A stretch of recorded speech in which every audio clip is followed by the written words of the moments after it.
Hello all. This is a video I've been wanting to do for a minute now. This tank is about 6 months old and I kind of wanted to wait and let it settle in a little bit before I made a video recording it for everyone. So this is what I have been up to. I'm going to do this video a little bit different than other ones. I'm going to do this all in one shot. So if I stumble over my words, just forget you heard it. I'll move on with life.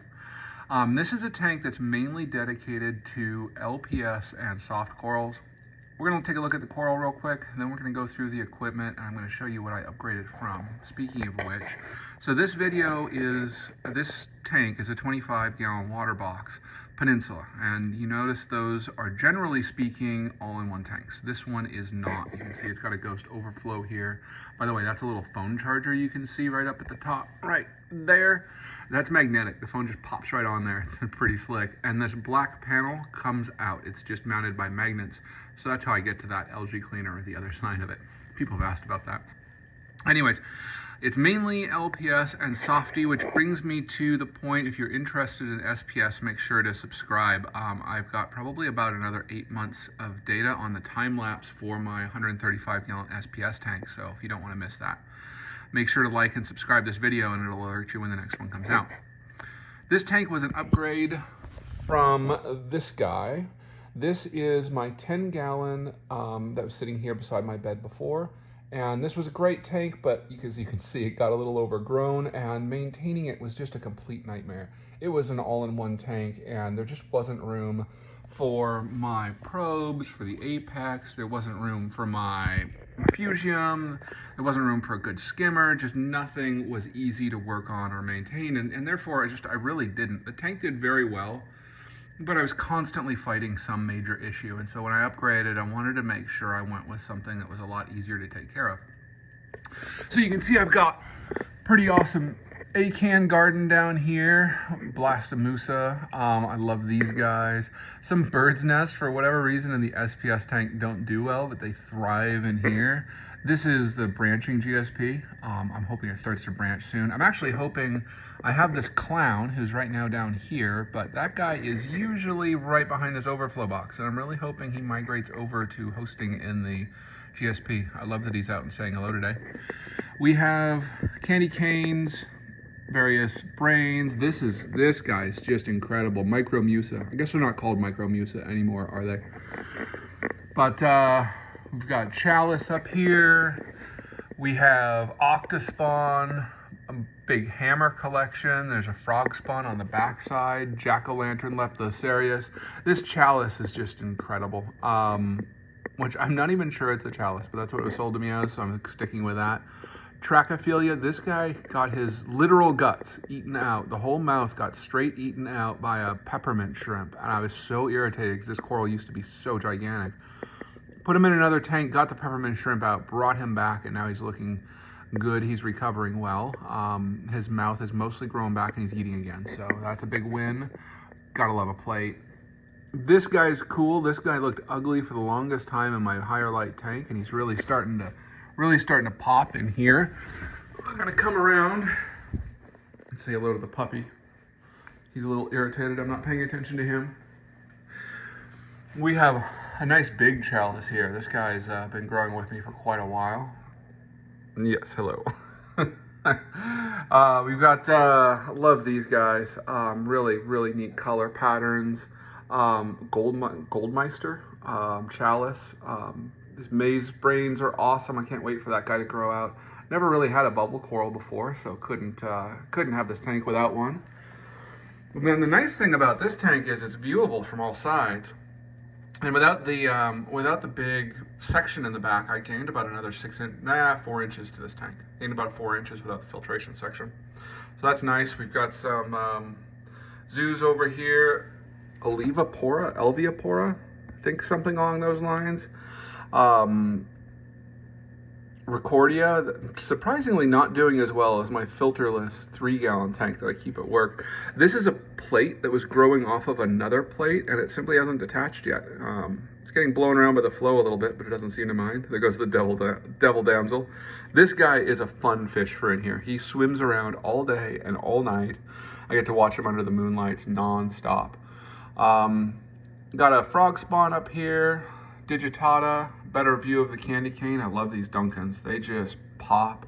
These cup corals really haven't started to do a lot, but they're doing good over here. And there's the clown making his way back up to the overflow box. He sits behind that little overflow box. Rainbow encrusting Monty up top, more of this guy. And yeah, I got some zoanthids, a few other things. Tank has really been doing well in the last 6 months. This guy, I had a lot of hope for. He's growing well, but he just doesn't have the greatest color. Well, take the filter off here, and let's take a look at the filtration. So we'll start off with the stand. So I custom built this stand. I might put up superimpose a couple of images of that. Just started with a stick-built frame, just same way you build a cabinet or something like that, and then made these shaker-style doors for it. The idea was that I wanted it to match my bathroom cabinetry here. And if you go into the kitchen, my uppers are all white, so that matches here. Now, I custom built this to house all of my electronics equipment, but the one thing you'll see is notably missing, should be right there. Nope, not the dog. Come on, buddy. That should be the Apex, but I built but I built it to fit the Apex Classic, and the Apex Classic has a different form factor than the Apex 2016. The Apex Classic failed almost immediately upon setting this tank up. Buddy, I know. Come on. Come on. I know. I love you. Go over there. Okay. So the Apex Classic failed almost immediately, and the 2016 didn't fit, so you'll find it in a really obnoxious place later. Flow monitoring module for my high and low sensors for my sump, and my flow for my return. Lunar simulator module. This is the 30 watt Jabo return pump DC. Works pretty well. I'm happy with it. I'm getting about 100 gallons an hour is what I'm returning, according to the flow monitor. This is a charger for the battery that goes to the safety connector for my Tunzi. You can see the Tunzi pump right in the back right there. It works really well.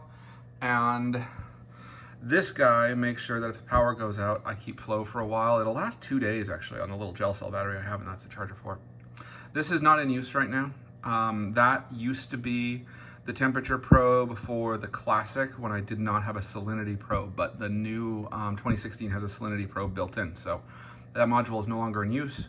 That's a little camera that I mount right over there for when I travel. Just kind of sticks on the door, and pretty handy for checking in on the tank while I'm gone.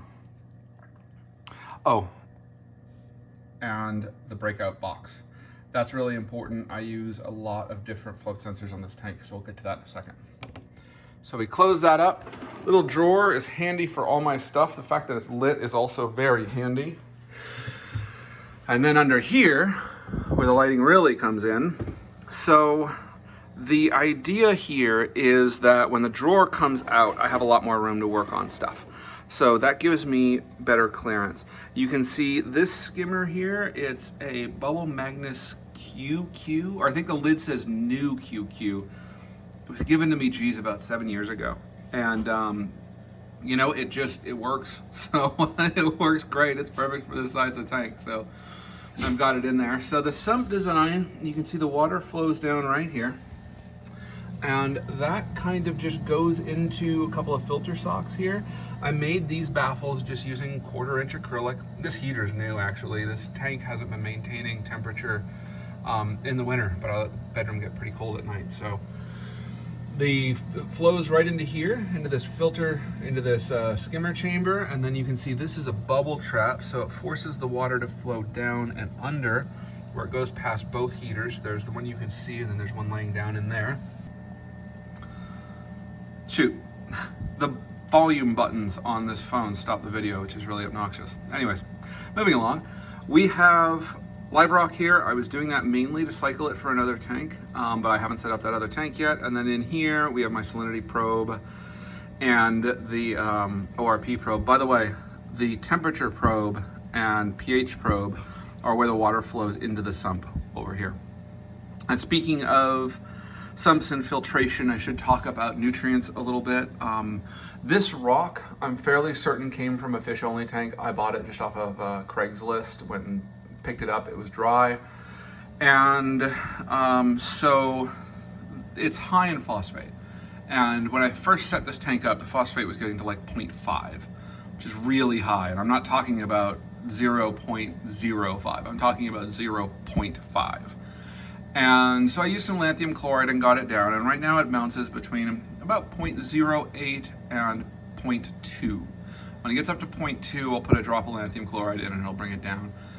I'm not super worried about phosphate in here, not like the LPS tank. It's softies and softies and LPS, they don't mind a little bit of phosphate, and so I just kind of leave it, there. I don't get too stressed out about it. I test weekly, but I really don't do anything about it unless it gets above 0.2.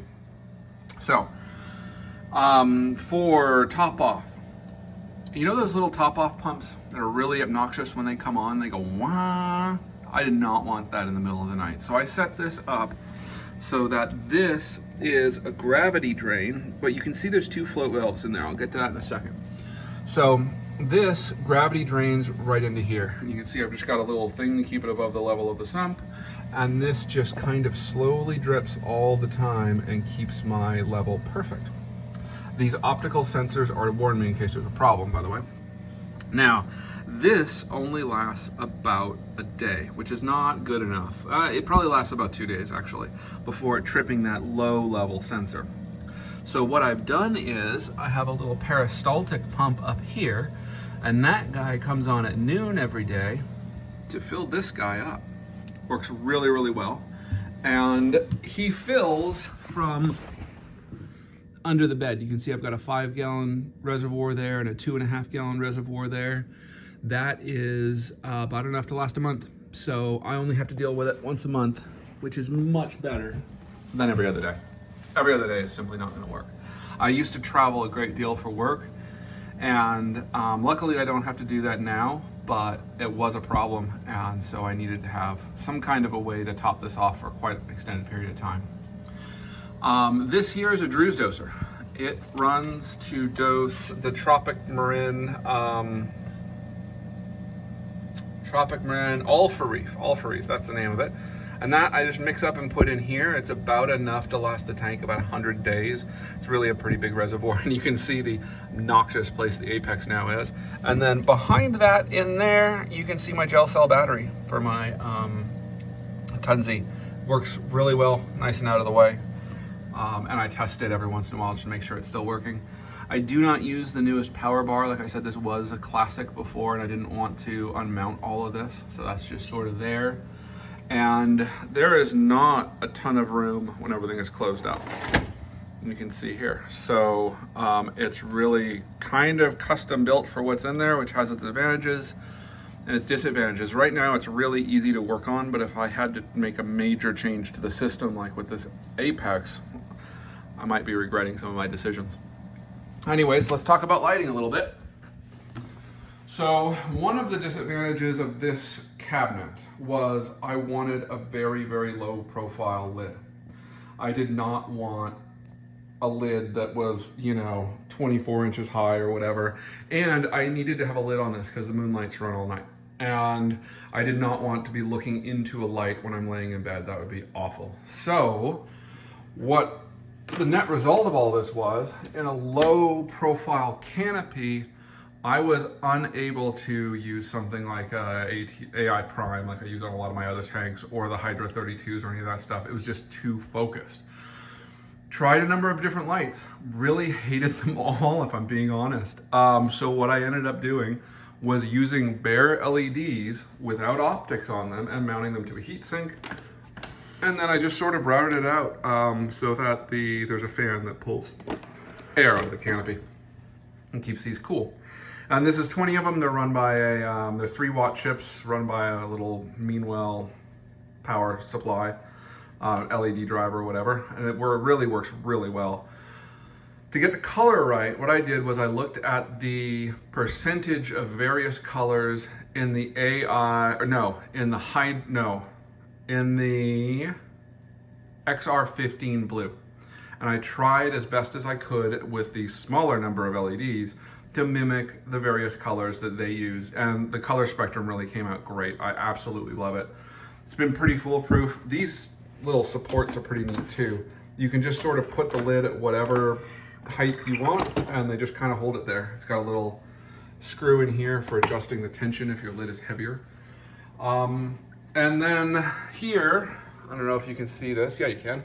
So these, they're off right now, but these are the moonlights. Once again, same problem.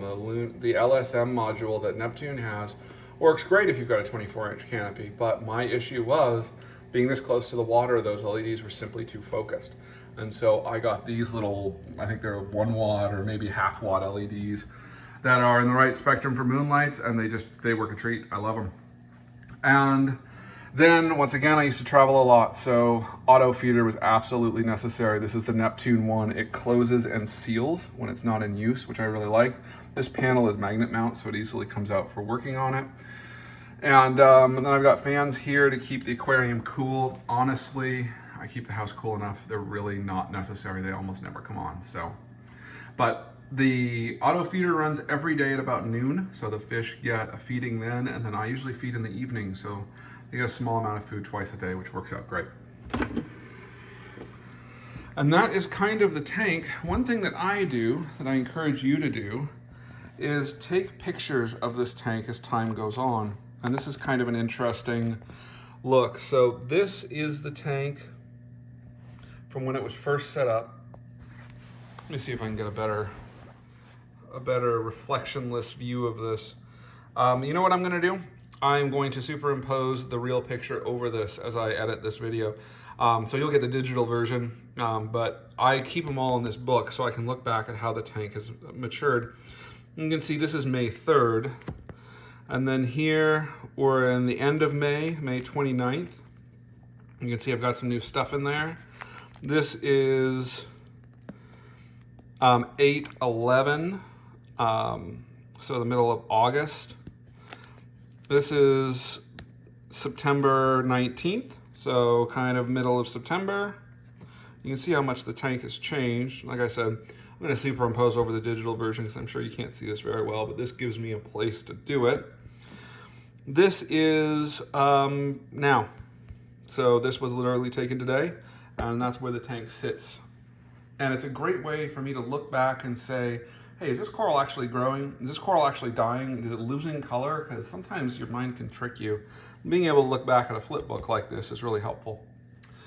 Anyways, that's my video. Make sure to like and subscribe, and I'll give you an update here in about 6 months and let you know how it's going. And also, I have, like I said, some more data for my time lapse of my 135-gallon SPS tank.